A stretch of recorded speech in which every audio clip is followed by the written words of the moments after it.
जब कोई भी आत्मा अपनी हर परिस्थिति को और हर स्थिति को समझने लगता है कि मेरे किस प्रकार के कर्मों का उदय चल रहा है, मैंने पास्ट में ऐसी कौन सी एक्शन की थी जिसका मुझे आज रिएक्शन आ रहा है। यदि हम अपने पास्ट के रिएक्शन को समझ जाए तो हमारा दूसरों के ऊपर जो रिएक्शन आता है ना, वो कम हो जाएगा।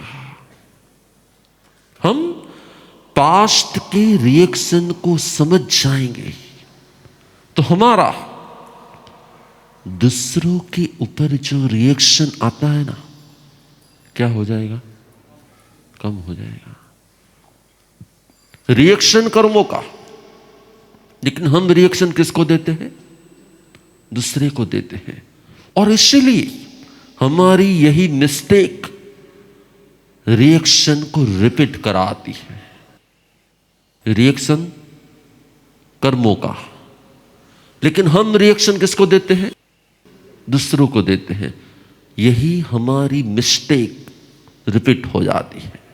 यदि हम समझ लें कि ये तो कर्मों का रिएक्शन है, तो हम किसी भी पर्सन के ऊपर रिएक्शन नहीं देंगे। लेकिन आज हम पर्सन के ऊपर रिएक्शन देते हैं कि कर्मों का रिएक्शन जान लेते हैं। क्या करते हैं हम? आ रहा है समझ में? आम केम बन्યું? आना कारण ज बन्યું, आना લીધે જ બન્યું છે, આમ કરે છે એટલે જ મારી સાથે આમ થયું। महाराज श्रेणिक भी जेल में बंद थे। किसने बंद किया था? उसके पुत्र महाराज कोणिक ने। दुनिया देखती है कि बेटे ने बाप को बंद कर दिया, ज्ञानी देखते हैं कि कर्मों ने बंद कर दिया। दुनिया देखती है कि बेटे ने बाप को बंद कर दिया है, लेकिन ज्ञानी देखते हैं कि कर्मों ने महाराज को भी जेल में डाल दिया। क्या फर्क होता है अज्ञानी की दृष्टि में और ज्ञानी की दृष्टि में? अज्ञानी हमेशा के लिए निमित्त को देखता है। अज्ञानी हमेशा के लिए निमित्त को देखता है, और ज्ञानी हमेशा के लिए किसको देखता है? कर्मों को देखते हैं। और कर्म किसके किए होते? दूसरों के किए होते कि खुद के किए होते हैं? इसलिए ज्ञानी हमेशा के लिए अपने साथ होने वाली हर घटना का जिम्मेवार खुद को मानता है, और अज्ञानी हमेशा के लिए निमित्तों को, दूसरों को मानता है। दुनिया देखती है कि बाप को बेटे ने कहां डाल दिया, और जब यह बात पूरी राजगृह मालूम पड़ेगी कि बेटे ने बाप को जेल में डाल दिया, तो बेटे के प्रति सबके अंदर में पॉजिटिविटी रहेगी कि नेगेटिविटी रहेगी? और सभी लोग, जिसने भी सुना कि कुणिक ने सैनिक को जेल में डाल दिया, सबने कुणिक के प्रति प्रेम किया कि द्वेष किया? सकारण द्वेष किया कि अकारण द्वेष किया? अकारण द्वेष। क्यों? क्योंकि उसको तो उसके कर्मों ने डाला था, उसको तो उसके कर्मों ने डाला था। लेकिन दुनिया ने मान लिया कि बाप को बेटे ने डाल दिया है। इस दुनिया को लगा कि ये तो व्यवहार विरुद्ध है, तो जाकर सबने उसके प्रति गुणा की, निंदा की, टीका की। जिसने भी निंदा की, टीका की, घृणा की, उन्होंने जो भी कर्म बंधन किए, सकारण किए कि निष्कारण किए? अज्ञानता के कारण किए कि ज्ञान के कारण किए? ये बहुत ही जबरदस्त सीक्रेट है।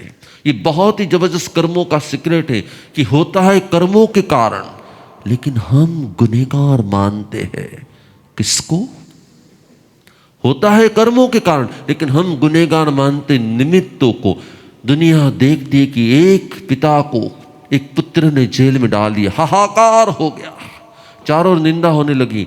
और कुणिक के मन में भी इस बात के प्रति गुप्तचरों ने आकर कहा भी सही कि आपने कुछ गलत किया है, पूरा राज आपके विरुद्ध में जा रहा है। लेकिन फिर भी अहंकारी। कौन? कुणिक। अहंकारी था कि पास्ट की मेमोरी के निमित्त से अहंकारी हो गया था, क्योंकि 7 जन्मों से उसका क्या चल रहा था? वैर चल रहा था, उसके प्रति द्वेष चल रहा था। कौन सा बंधन था? कौन सा बंधन था? द्वेषानुबंधन था। कौन सा बंधन था? द्वेषानुबंधन था। और जब द्वेषानुबंधन होता है ना, द्वेष होता है ना तो एक भव के लिए होता है, लेकिन द्वेषानुबंध हो जाता है ना तो वो जन्म जन्म जन्म जन्म जन्म जन्म तक रहता है। इसलिए किसी के प्रति यदि आपके मन में कोई गुस्सा आ गया ना, शाम को क्षमापना कर लो। क्यों? क्योंकि वो द्वेष रहेगा, द्वेषानुबंध नहीं होगा। यदि शाम तक में भी नहीं हुआ ना तो ठीक है, भगवान ने कहा 15 दिन के अंदर, पक्षी के दिन आप क्षमापना कर लो, पाखी के दिन आप क्षमापना कर लो, तो क्या हो जाएगा? आपका द्वेष द्वेषानुबंध नहीं होगा। फिर भी भगवान ने कहा यदि आपको मौका नहीं मिला, आप क्षमापना नहीं कर पाए, चौमासी पाखी के दिन आप क्या कर लो? क्षमापना कर लो। उससे भी आपका द्वेष रहेगा, सिर्फ द्वेष के कर्म रहेंगे और कर्म क्षय हो जाएंगे, द्वेषानुबंध नहीं होगा। लेकिन यदि वो 1 साल चला गया और 1 साल के बाद संवत्सरी मीन्स कि 1 साल के बाद भी आपने क्षमापना नहीं की, ऐसा नहीं कि संवत्सरी के दिन क्षमापना नहीं की, आपको ये एक सीक्रेट मालूम होना चाहिए। संवत्सरी के दिन क्षमापना करना यह तो व्यवहार है, लेकिन संवत्सर तक में क्षमापना कर लेना यह प्रभु का आदेश है। संवत्सर मीन्स 1 साल। संवत्सर किसे कहते हैं? 1 साल को कहते हैं। भगवान ने कहा आपके अंदर में कोई भी द्वेष आता है ना, उसको 1 साल में यदि आप क्षमा कर लेते हैं ना तो वो द्वेष, वो क्रोध अगले जन्म में साथ में नहीं आता।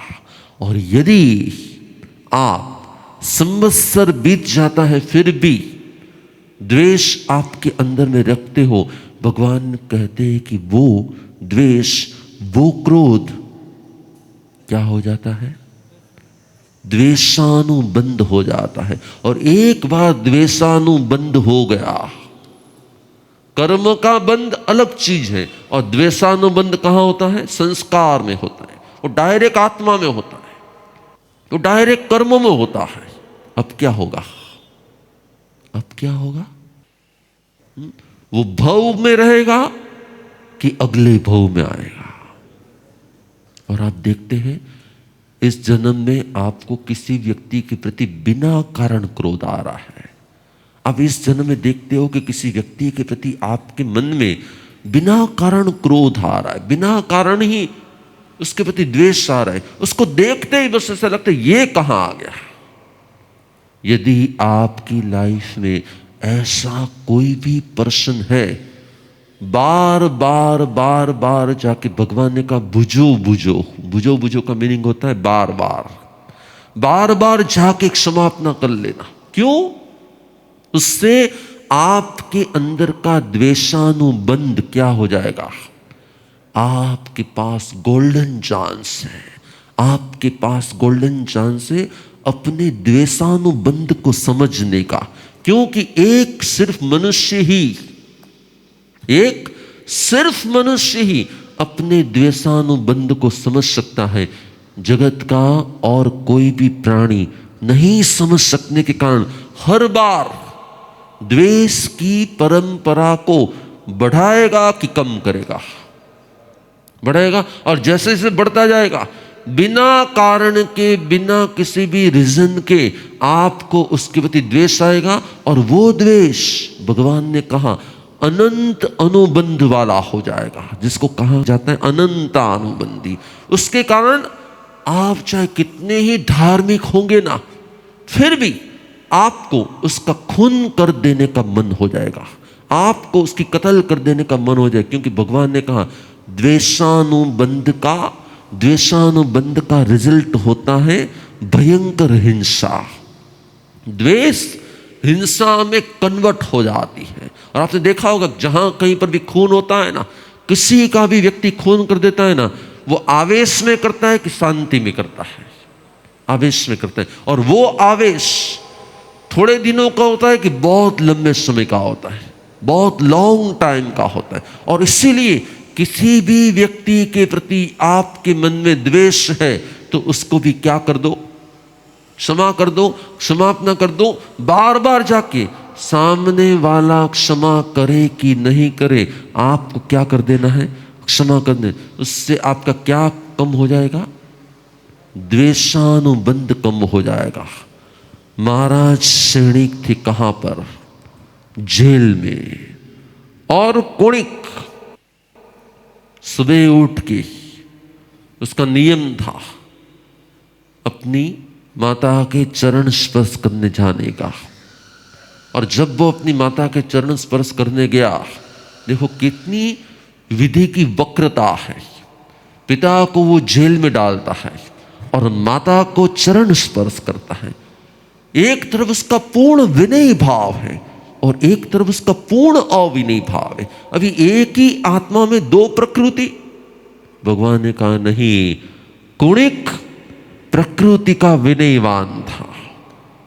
कुणिक की प्रकृति, उसका नेचर, उसका स्वभाव विनयवान था, उसका स्वभाव विनयवान था। लेकिन पास्ट की जो मेमोरी थी वो द्वेषानुबंध वाली थी, इसलिए वही मेमोरी के कारण उसको पिता के प्रति क्या आ रहा था, उसको पिता के प्रति द्वेष भाव आ रहा था। ये एक समझने जैसी प्रोसेस है। कौन सी? एक ही आदमी में, एक ही जीव में दो प्रकार के भाव। माता के चरण स्पर्श करता है और पिता के क्या करता है, पिता के प्रति द्वेष था। और वही द्वेष के कारण क्या हुआ, वही द्वेष के कारण क्या हुआ, उसने जेल में तो डाल दिया। माता के चरण स्पर्श करने गया तब मां की आंख में क्या थे, आंसू थे। क्यों आंसू थे, क्यों आंसू थे? क्योंकि महाराज सैनिक को इसी संतान ने जेल में डाला था। मां की आंख में आंसू देखकर उसने पूछा, मां तू रो क्यों रही है? जिस संतान को मैंने फेंक दिया था वो मेरे चरण स्पर्श कर रहा है, और जिसने उसको उठा लिया था, प्यार दिया था, प्यार के बदले में उसको जेल में डाल दिया। मैंने तुझे फेंक दिया था, तू मेरे चरण स्पर्श कर रहा है। और जिसने तेरे को उस कूड़े कचरे से उठा लिया और गले से लगा लिया, तेरे हाथ में से इतना खून बह रहा था, पस बह रहा था, उसको मुंह में डालकर जिस पिता ने इतना प्यार बरसाया, घृणा नहीं कि इतना गंदा है तो चलो मुंह में क्यों डालो, घृणा नहीं क्यों, तेरे प्रति प्यार के कारण, और तूने उसी को तीर समय पर लग गया। शब्दों का तीर समय पर हार्ट पर लग गया। क्या उसको मेरे प्रति इतना प्यार है? याद रखना, द्वेषानुबंध को कोई क्षय कर सकता है तो उसे कहा जाता है प्रेम। प्रेम द्वेषानुबंध को क्षय कर देता है। मैंने आपको कहा ना, बार बार क्षमा के लिए जाना है। जैसे ही प्रेम का अनुभव हुआ कि उसको मेरे प्रति इतना प्रेम था, जन्म जन्म जन्म जन्म जन्म जन्म का जो द्वेष था ना, एक पल में, एक पल में क्या हो गया, क्या हो गया, नष्ट हो गया। याद रखना, जन्म जन्म के द्वेष को एक पल का प्रेम भी क्या कर सकता है, क्षय कर सकता है। और इसीलिए आपको बनना है तो चेलना जैसा बनना है। आपको बनना है तो चेलना जैसा बनना है। मीन्स दो व्यक्ति के बीच में द्वेष बढ़ाना चाहिए कि दो व्यक्ति के बीच का द्वेष कम करना चाहिए। कई लोग ऐसे होते हैं कि कि दो व्यक्ति के बीच में प्रॉब्लम होते हैं ना, तो बीच में जा के क्या करते हैं, उसकी आग को बढ़ाते हैं कि कम करते हैं। कई लोग आग बढ़ाने वाले होते हैं, लेकिन कई लोग आग को शांत करने वाले होते हैं। चेलना का एक शब्द कोने को लगा कि मैंने भूल कर दी, सुबह का समय था, अभी तो बहुत सुबह का समय था, वो भागा सीधा जेल तक पहुंच गया, जेल के दरवाजे खुलवा दिए और सीधा अंदर तक गया। उसे लगा कि कोई कर्मचारी वगैरह थे नहीं, ताला लगा हुआ था, कर्मचारी तो सोया था, अपने घर जाकर ताला लगा के, बाकी सैनिक खड़े थे। उसने वहां पे पड़ी हुई कुल्हाड़ी उठाई और सीधा ही ताला तोड़ने के लिए भागा। कहां भागा? जहां महाराज सैनिक थे वहां पर। लेकिन दूर से कुणिक को इस तरह से कुल्हाड़ी लेकर आते हुए देखकर सैनिक को क्या हुआ? जिसने आज तक मुझे जेल में डालकर पीड़ा दी है, रोज के 100 कोड़े मारने की सजा दी है, इसके अंदर का क्रोध और बढ़ गया लगता है। ये मुझे मारने आया है, ये मुझे मारने आया है। उसके अंदर में इतना अन्याय होने के बाद भी उस आत्मा के प्रति करुणा भाव थे, क्योंकि महाराज सैनिक प्रभु महावीर के भक्त थे। और उसी भक्ति भाव के कारण उसे लगा कि ये आत्मा मुझे मारकर पंचेंद्रिय जीव की हत्या का पाप अपने सिरे पर डालेगा तो वो नरकगामी हो जाएगा। ये आत्मा नरकगामी न हो, मैं ही मेरे हाथों से मेरी मृत्यु को आमंत्रण दे देता हूं। उसने हाथ में पहनी अंगूठी खोली, उसके अंदर ताल पुट विष था। जैसे ही जीभ को छुआ, महाराज सैनिक वहीं के वहीं क्या हो गए? क्या हो गए? मृत्यु के शरण हो गए। कोई नदी में पहुंचे ना ना ना बोले, तब तक में तो फिनिश हो गया। कई बार क्या होता है कि हम मौके पर पहुंचे ना पहुंचे, 1 मिनट की देरी हो जाती है और सब कुछ बिगड़ जाता है। अंडरस्टैंडिंग थी कि मिसअंडरस्टैंडिंग थी? क्या थी? दुनिया की जितनी भी दुर्घटनाएं होती है ना, अंडरस्टैंडिंग से होती है कि मिसअंडरस्टैंडिंग से होती है। लेकिन क्या सैनिक का आयुष्य उतना ही था कि कोणिक की वजह से उसका आयुष्य पूरा हो गया? क्या कोणिक का निमित्त था और आयुष्य पूर्ण हो गया, कि आयुष्य उतना ही था और पूर्ण हुआ? कई बार क्या होते मालूम है? किसी पर्सन को हॉस्पिटल में दाखिल किया है और फिर ट्रीटमेंट भी चल रही और अचानक वो डेथ हो जाती है। फिर उसके सगे वाले क्या कहते हैं? अरे हमने ध्यान नहीं दिया, ऐसा किया तो अच्छा हो जाता। ऐसा क्या आयुष्य अपने समय पर पूरा होता है कि आयुष्य पहले भी पूरा हो सकता है? भगवान का आयुष्य भी एक कर्म है। जितना आयुष्य कर्म होता है उतना ही जीवन होता है। क्या आयुष्य कर्म पहले पूरा हो सकता है? अकाल मृत्यु जैसा कुछ होता है कि नहीं होता है? अकाल मृत्यु हो सकती है कि नहीं हो सकती? कि काल पर ही मृत्यु होती है? क्या मृत्यु समय से पहले आ सकती है कि नहीं आ सकती? इसके लिए कर्म सिद्धांत में कहा गया कि 8 प्रकार के कर्मों में ज्ञानावरणीय, दर्शनावरणीय, वेदनीय, मोहनीय और 5वें कर्मों का नाम है आयुष्य। भगवान ने कहा तेरे इस जन्म के कर्मों के अनुसार ही, तेरे कर्मों के कैलकुलेशन के अनुसार ही तेरा नेक्स्ट जन्म निश्चिंत हो जाता है। और वो निश्चिंत करने वाला भाग्य विधाता कौन होता है? स्वयं होता है कि और कोई होता है?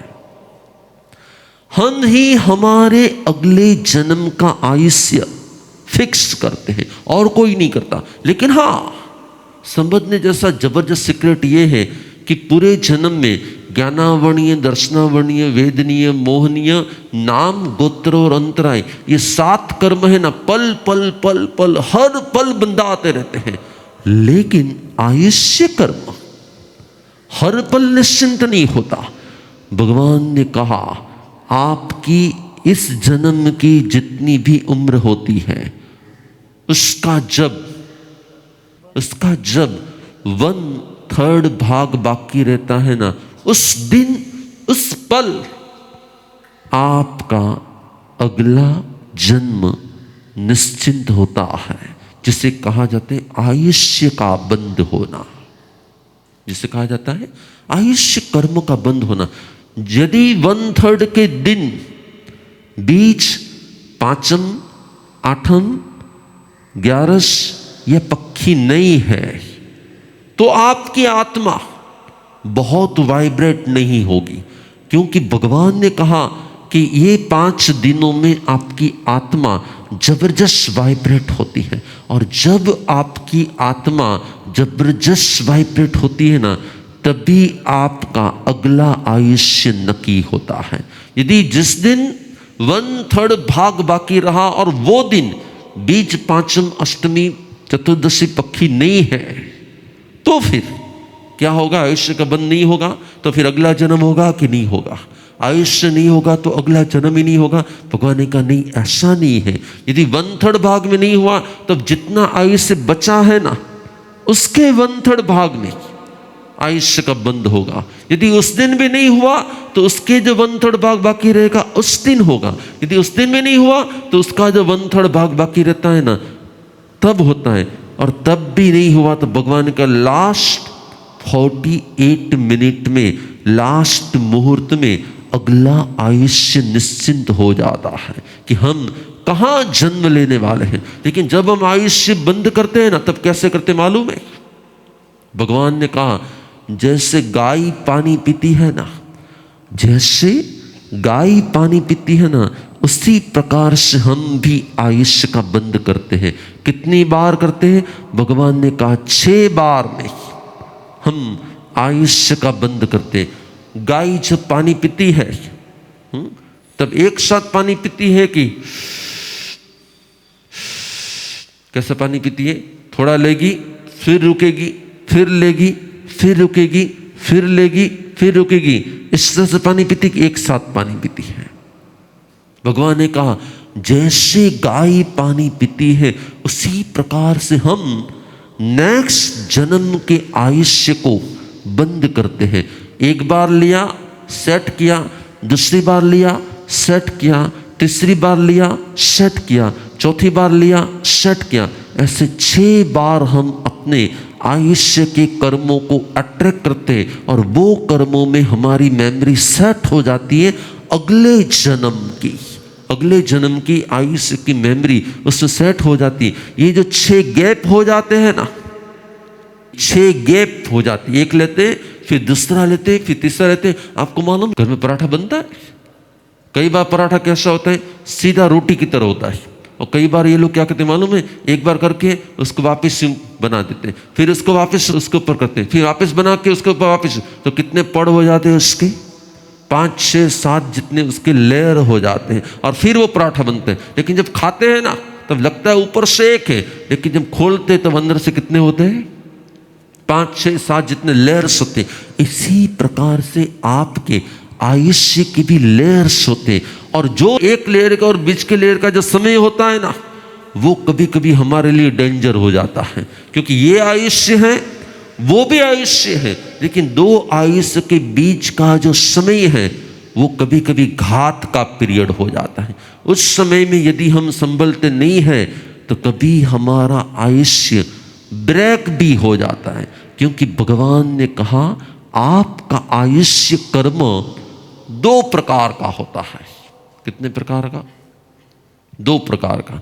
एक होता है ब्रेकेबल और एक होता है अनब्रेकेबल।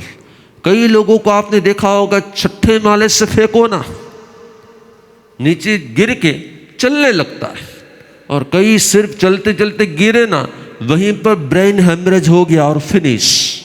देखते हैं हम लोग, क्यों ऐसा होता है? भगवान ने कहा आयुष्य कर्म की 2 प्रकार होते हैं। कौन सा आयुष्य?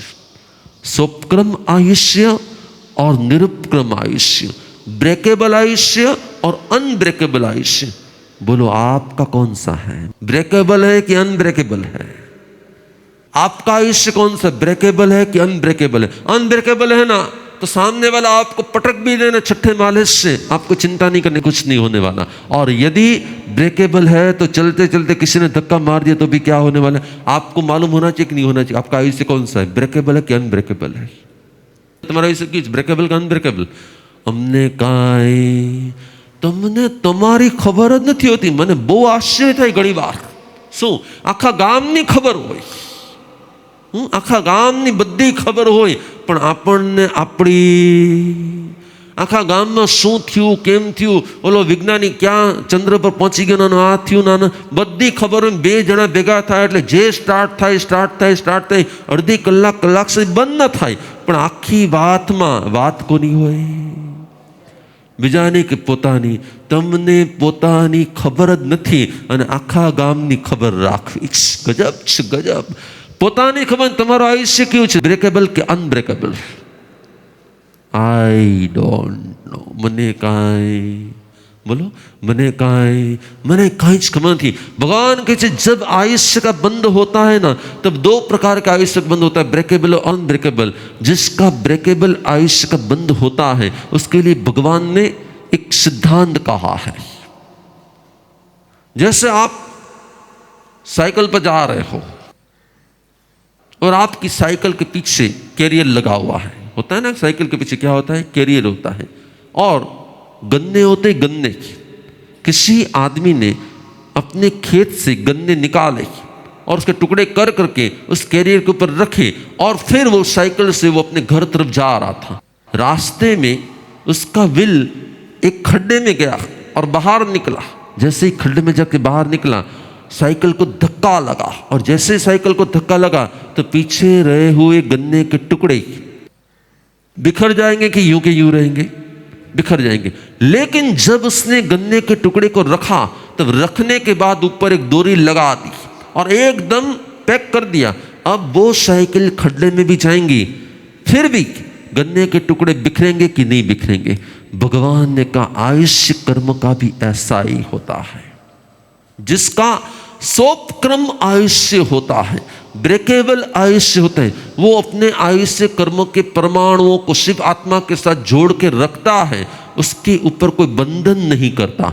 और जिसका निरुपक्रम आयुष्य होता है, अनब्रेकेबल आयुष्य होता है, वो अपने आयुष्य कर्म के परमाणु को जोड़ के भी रखता है और उसके ऊपर क्या कर देता है? बंधन लगा देता है। तब कोई भी खड्डा आएगा लेकिन उसके आयुष्य कर्म के दलिक बिखरेंगे नहीं। भगवान ने कहा कि कई प्रकार के उपक्रम, उपक्रम का मीनिंग होता है खड्डे, कई प्रकार के उपक्रम से आयुष्य कर्म टूट सकते हैं। जैसे महाराज सैनिक ने क्या खा लिया? जहर खा लिया, तो अभी वो 100 साल तक जीने वाले थे, लेकिन 87 की साल में उसकी क्या हो गई? डेथ हो गई। उसके 13 साल का आयुष्य ब्रेक हो गया। यहाँ पर एक बात को बराबर ध्यान में रखना चाहिए। कई बार क्या होता है मालूम है, हम लोग थोड़ी सी केयरलेस हो जाते हैं। ठीक है, तबियत જરાક બગડી છે તો ચાલશે, હવે એ જરાક ચાલશે તો સીધી સીધીને અસર થઈ ગઈ, વ્યક્તિની ડેથ થઈ જાય। પણ એ જ સમયે જો એને બરોબર ટ્રીટમેન્ટ લેવડાવવામાં આવે, એ સમયે જો બરોબર એની કેર કરવામાં આવે, તો એનું આયુષ્ય બ્રેક થતા થતા શું થઈ જાય? क्या होता है मालूम है? कई बार किसी को थोड़ा सा पेन होता है ना, ये तो જરાક पेन है, गैस थयो से आम थयो से एम करीने આપણે મસ્તી गोળી આપી દઈએ, અથવા તો મસ્ત જરાક આમ મસાજ બસાજ કરીએ, ત્યાં સુધીમાં તેનું શું થઈ જાય? ફ્રેશ થઈ જાય। પણ જો એને યોગ્ય ટ્રીટમેન્ટ મળી જાય તો પાછું શું થઈ શકે? તો એનું આયુષ્ય શું થઈ શકે? લોંગ સમય સુધી ચાલી શકે। તો આયુષ્યના કેટલા પ્રકાર હોય છે? આયુષ્યના 2 પ્રકાર હોય છે, સોપક્રમ આયુષ્ય અને निरुपक्रम आयुष्य। एक बात को बरोबर समझने जैसे, यदि आपके किसी भी रिलेटिव्स की डेथ, यदि आपके किसी भी रिलेटिव्स की डेथ हुई है और वो पहले हुई है कि समय पर हुई, वो आपको कैसे मालूम पड़ेगा? उसके समय पर हुई है कि समय से पहले हुई, वो आपको कैसे मालूम पड़ेगा? आपको भगवान ने कहा केवल ज्ञान के सिवा ये किसी को भी मालूम नहीं पड़ता। इसलिए हमें कभी भी डॉक्टरों को हमें कभी भी किसी पर्सन को ब्लेम नहीं करना चाहिए कि तूने ध्यान नहीं रखा ना इसलिए ऐसा हुआ है, तूने ध्यान नहीं रखा ना इसलिए ऐसा हुआ है। भगवान ने कहा कि जो हो जाता है ना उसका स्वीकार कर लो, जो नहीं हुआ है उसके लिए पुरुषार्थ करो, लेकिन जो हो गया है उसके लिए क्या कर लो, स्वीकार कर लो। कई लोग क्या करते मालूम है, दिनों तक रोते रहते हैं, दिनों के दिनों तक रोते रहते हैं, अरे मैंने ऐसा ध्यान रखा होता, मैंने ऐसे किया होता है। भगवान ने कहा जो हो गया उसका स्वीकार करो, और जो नहीं हुआ उसके लिए क्या करो, पुरुषार्थ कर लो। हमारा पुरुषार्थ होने पर भी कई बार डेथ हो जाती है। पुरुषार्थ करने के बाद भी यदि डेथ हो जाती है तो हमें क्या मानना चाहिए कि उसका आयुष्य इतना ही था। लेकिन मानो कि 87 की एज में महाराज सैनिक की डेथ हो गई तो उसकी आयु तो 100 साल की थी, तो 13 साल का क्या हुआ? 13 साल उसके वेस्ट गए कि 13 साल उसने भुगत लिए, क्योंकि उसके तो ब्रेक हो गई थी। तो फिर उसके आयुष्य का क्या हुआ? क्या आयुष्य कर्म टूट जाने के बाद वेस्ट होता है कि नहीं होता है? भगवान ने उसके लिए भी एक सीक्रेट बताया है, भगवान ने उसके लिए भी एक सीक्रेट बताया है। भगवान ने कहा कि आयुष्य कर्म कभी भी बिना भुगत की, बिना उदय में आए कभी भी नष्ट नहीं हो सकते। हाँ, एक साथ सही हो जाते हैं। आपने देखा होगा कि पहले के लोग हैं ना, दुकानों पर एक डोरी है ना, डोरी, उसको आग लगा के रख देते हैं और वो सुबह से लेकर धीरे धीरे धीरे धीरे धीरे धीरे जलते जलते जलते जलते शाम तक पूरी होती है। एक डोरी शाम तक में पूरी हो जाती है, वो धीरे धीरे धीरे धीरे धीरे धीरे धीरे धीरे पूरी हो रही है। लेकिन यदि बीच में से कोई उसको उठा के डायरेक्ट आग में डाल दे तो पूरी की पूरी डोरी 10 मिनट में जल सकती है कि नहीं जल सकती? जिसको जलने में 6 घंटे होने वाले थे उसको जलने में कितनी मिनट लगी? 10 मिनट। भगवान ने कहा जब आपका आयुष्य लंबा होता है लेकिन किसी उपक्रम के कारण, किसी ने जहर खा लिया, कोई गिर गया, किसी ने फांसा खा लिया, किसी ने और कुछ हो गया, किसी को फूड पॉइजन हो गया, तो उसका आयुष्य बचता नहीं है, वो तुरंत ही भुगत लेते हैं। कैसे भुगत लेते हैं? आपने देखा होगा कि ऐसे लोगों की जब मृत्यु होती है ना, तब लास्ट में उसका बॉडी है ना बहुत वाइब्रेट होता है। तो जब बहुत वाइब्रेट होता है ना, तो वाइब्रेट के साथ साथ में वो अपने आयुष्य को भी क्या कर लेते हैं। इसलिए जिसके लास्ट मोमेंट पर आप बहुत वाइब्रेट देखो ना, आपने देखा होगा कई लोगों की सांसें हैं ना बहुत फास्ट चलती है, लास्ट मिनट पर उसकी सांसें बहुत फास्ट चलती है। तो वो बहुत फास्ट नहीं चलती, उसकी जितनी सांस लिखा कर आए होते हैं ना उतनी उसको पूरी करनी होती है। इसलिए वो जो स्लोली स्लोली लेते थे उसकी जगह वो क्या कर लेते हैं, फास्ट लेकर अपने आयुष्य को पूर्ण कर लेते हैं। आपको क्या लग रहा है, आपको लास्ट में फास्ट लेनी पड़ेगी कि स्लो लेनी पड़ेगी? क्या करना पड़ेगा? उसके लिए क्या उपाय है? भगवान ने कहा कि जो ध्यान करता है ना उसका आयुष्य मोस्टली अनब्रेकेबल होता है। जो ध्यान करता है ना उसका आयुष्य मोस्टली अनब्रेकेबल होता है, और वो लास्ट मिनट तक नॉर्मल सांस लेते लेते लेते उसकी विदाई होती। और जो ध्यान नहीं करता ना वो यूं भी चंचल होता है, और चंचल प्रकृति के कारण वो अपने आयुष्य को जल्द ही पूरा करके लास्ट में भी चंचलता का उपयोग करके आयुष्य को ब्रेक कर देता है। इसलिए एवरी डे क्या होना चाहिए? किसी ने कहा ध्यान क्यों करना चाहिए? भगवान ने कहा अपने आयुष्य को संपूर्ण पूरा करने के लिए ध्यान होना चाहिए। अपने आयुष्य को ब्रेकेबल नहीं होने देने के लिए क्या होना चाहिए? ध्यान हो। और ध्यान करने वाले की हार्ट बीट्स स्लो होती है कि फास्ट होती है? ध्यान करने वाले की हार्ट बीट समय से स्लो होती है। इसलिए हमारे यहाँ ध्यान की परंपरा थी। भगवान महावीर ने 12.5 साल तक क्या किया था? ध्यान किया था। इसलिए उनका आयुष्य इतना स्ट्रांग था कि चाहे किसी ने आग लगा दी, चाहे किसी ने उसके कान में खिले ठोक दिए, चाहे किसी ने उसको मारा, चाहे कितना ही किया, लेकिन भगवान की डेथ नहीं हुई। क्योंकि भगवान क्या करने वाले थे? भगवान ध्यान योगी थे। ये बहुत ही समझने जैसा सीक्रेट है। जब हम दूसरे जन्म के आयुष्य को निश्चिंत करते हैं, तब क्या सिर्फ आयुष्य ही निश्चिंत करते हैं कि बॉडी, आकार, रूप, रंग सब कुछ निश्चिंत करते हैं? आपको मालूम है क्या करते हैं? भगवान ने कहा आयुष्य जब कर्म बंद होता है अगले जन्म का, तब उसके साथ में 6 बातें निश्चिंत हो जाती हैं। आयुष्य के साथ में 6 बातें निश्चिंत हो जाती हैं। कौन सी 6 बातें? भगवान ने कहा आपकी हाइट फिक्स हो जाती है, अगले जन्म की आपकी हाइट और बॉडी फिक्स हो जाती है। कोई चाहे कितना ही खाना खा ले, खाना खाने से कभी कोई हैवी नहीं होता है, और खाना कम करने से कभी कोई पतला, क्योंकि पतला होना कि मोटा होना वो कहां निश्चिंत हो जाता है? अगले जन्म में, जिसको कहा जाता है अवगाहना निद्धत आयु। वर्ड थोड़ा कठिन वर्ड है, अवगाहना निद्धत आयु।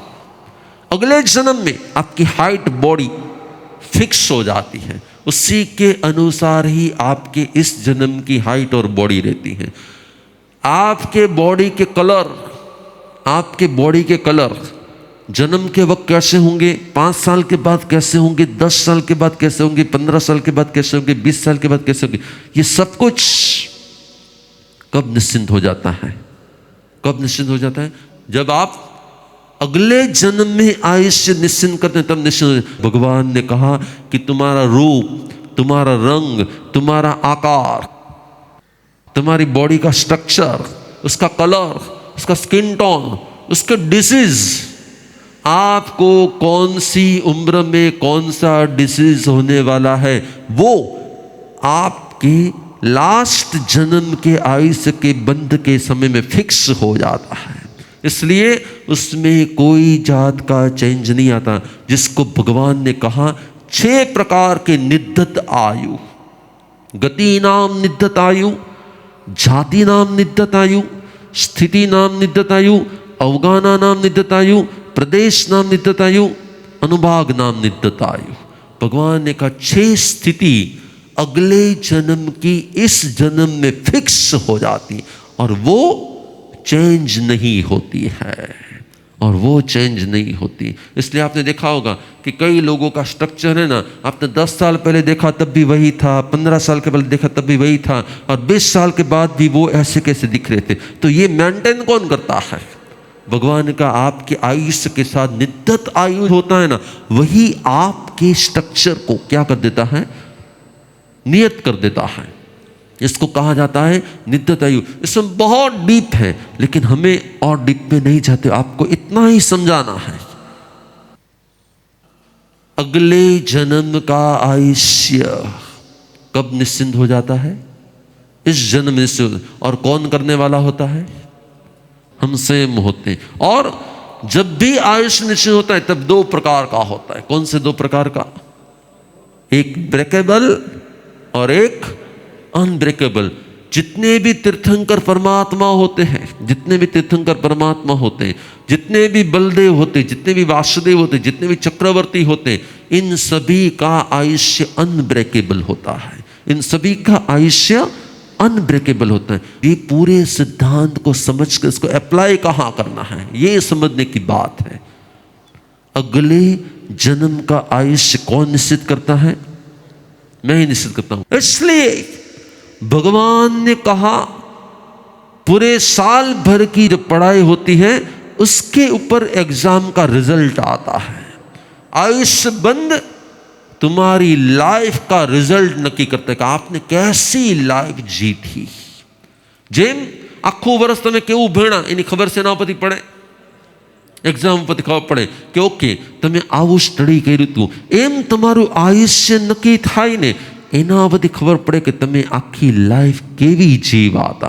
आप आखी लाइफ कैसी जिए थे ना, वो किससे मालूम पड़ता है? आपके आयुष्य से। मानो कि सैनिक ने वहां पर लास्ट मिनट तक जहर पिया, उसको लास्ट मिनट में जहर पीने का मन क्यों हुआ मालूम है आपको? आपको नहीं मालूम, क्योंकि उसका आयुष्य का बंद तो कब हो गया था? उसके भी 1/3 टाइम के पहले हो गया था। और जिस दिन हुआ था उसी दिन उसने एक तीर चलाया था, और जो तीर चलाया था उससे उसने एक हिरण के पेट को चीर डाला था। उस हिरण के पेट में बच्चे थे और बच्चे भी बिलख बिलख कर मरे थे। जिसने जीवन में किसी को वेदना दी थी उसको मृत्यु के समय में वेदना आती है, और आफ्टर मृत्यु वेदना ही वेदना आती है। सैनिक ने भी ऐसा ही काम किया था, इसलिए उसका अंत जहर से हुआ, और अंत के बाद का अनंत वो भी पीड़ा पीड़ा वेदना। आज की तारीख में भी सैनिक कहां पर है मालूम है? आज भी वो नरक में है। क्यों? क्योंकि उसने तीर चलाकर एक हिरण को मार डाला था। लास्ट मिनट आपकी कैसी जाती है? कैसी जाती? जैसी आपकी लाइफ होती है। आपका आयुष्य कौन नक्की करता है? आपका आयुष्य आपकी लाइफ नक्की करती है। आपने कैसी लाइफ जी है उसके ऊपर से आपकी लाइफ का रिएक्शन लाइफ होता है। लाइफ का रिएक्शन लाइफ होता है। और एग्जाम के पहले भी सुबह में हमने पढ़ा, एक जैन बच्चा सीए के अंदर में टॉपर आया था। सीए में टॉपर आया था। उसने कहा कि शुरुआत में मैं 2 घंटे करता था, लेकिन जैसे ही एग्जाम नजदीक आने लगी ना तो 12-12, 13-13 घंटे, 15-15 घंटे मैं पढ़ना शुरू कर दिया। इसलिए मेरा रिजल्ट इतना अच्छा आया, और मेरी माँ का मेरे पर आशीर्वाद था। मेरी माँ ने मेरे को बहुत सिखाया था। उसने अपनी माँ के इतने गुणगान गाए। जिसमें विनय होता है ना उसका क्या होता है? विकास होता है। मैं ये कहना चाहता हूँ कि उसने पढ़ा, पहले से ही तैयारी की, तब एग्जाम उसकी सक्सेस हो गई। आप भी आपकी एग्जाम की तैयारी करो, और आपकी एग्जाम है आपका आयुष्य बंद। आपकी एग्जाम है अगले जन्म का आयुष्य बंद। और जैसा आयुष्य बंद होगा वैसा ही क्या होने वाला है? आयुष्य जैसे ही निश्चिंत होता है उसके अनुसार अगला जन्म होता है। और आयुष्य निश्चिंत होता है, जीवन भर आपने कैसा पढ़ा उसके ऊपर से आपका रिजल्ट आने वाला होता है। बस आपको अपने आप को प्लानिंग में लगा देना है। मुझे मेरा अगला जन्म निश्चिंत करने की छूट है, तो मुझे अगला जन्म कहाँ लेना है, कैसा लेना है, वहाँ बॉडी कैसा होना चाहिए, वहाँ पे स्ट्रक्चर कैसा होना चाहिए, वहाँ पे रूप कैसा होना चाहिए, वहाँ पे रंग कैसा होना चाहिए, वहाँ पे आकार कैसा होना चाहिए, वहाँ पे संयोग कैसे होने चाहिए, वहाँ पे गुरु मिलने चाहिए कि नहीं मिलने चाहिए, वहाँ पे धर्म मिलना चाहिए कि नहीं मिलना चाहिए। ये सब कुछ हम नक्की कर सकते हैं। और वो नक्की होता है आयुष्य बंद के समय। और आयुष्य बंद का समय आपके हाथ में है। आपको कब करना, कैसे करना, किस तरह से करना, आप सावधान हो जाओ। सावधानी से बहु सफल होगा, अगला बहु सफल होगा। और सावधानी नहीं रही तो ये बहु भी निष्फल होगा और अगला बहु भी निष्फल हो सकता है। ओके, क्वेश्चन मध्य नोंधावी गुरुदेव, આપણે આયુષ્ય કર્મ બાંધ્યું જે આપણને ખબર નથી કે આપણો 1/3 ક્યારે બાકી છે, પણ અત્યારે આપણે એવી શું પશ્ચાતાપ પ્રાયશ્ચિત શું કરી શકીએ કે એમાં કંઈ ફેરફાર થઈ શકે કે નહીં? ભગવાને 2 વસ્તુ કીધી છે. પશ્ચાતાપ હવે કરવાથી આયુષ્યમાં ફેરફાર ન થાય. મારા સૈનિકને ખબર પડી ગઈ હતી કે મારું આયુષ્ય પૂરું થયા પછી હું નરકગામી છું.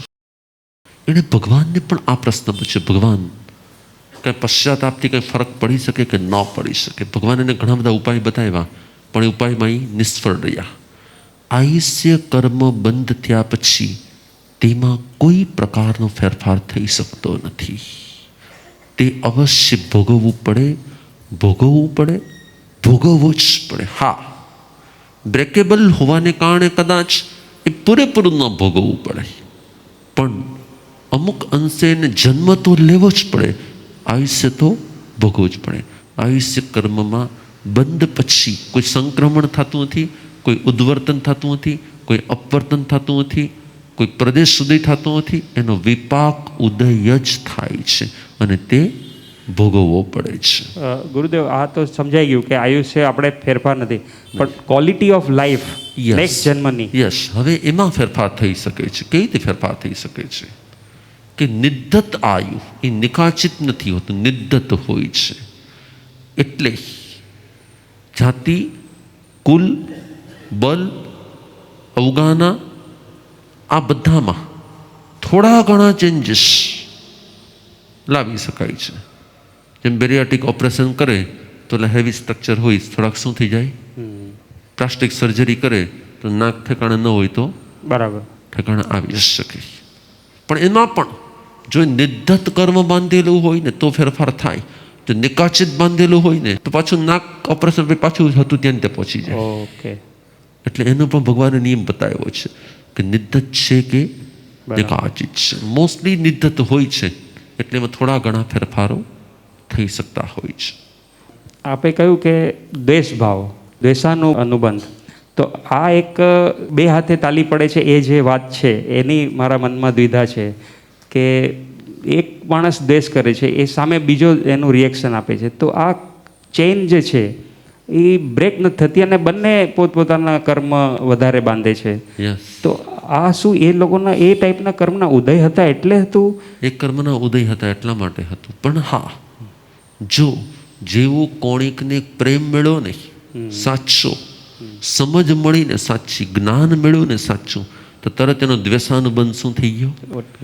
એટલે જ્ઞાન માત્ર એક એવો ઉપાય છે જે રાગાનુબંધ અને દ્વેષાનુબંધ બેયને શું કરી નાખે? શાંત કરી દે છે. એટલે જ ભગવાને કીધું જ્ઞાન પ્રાપ્તિનો પુરુષાર્થ કરો.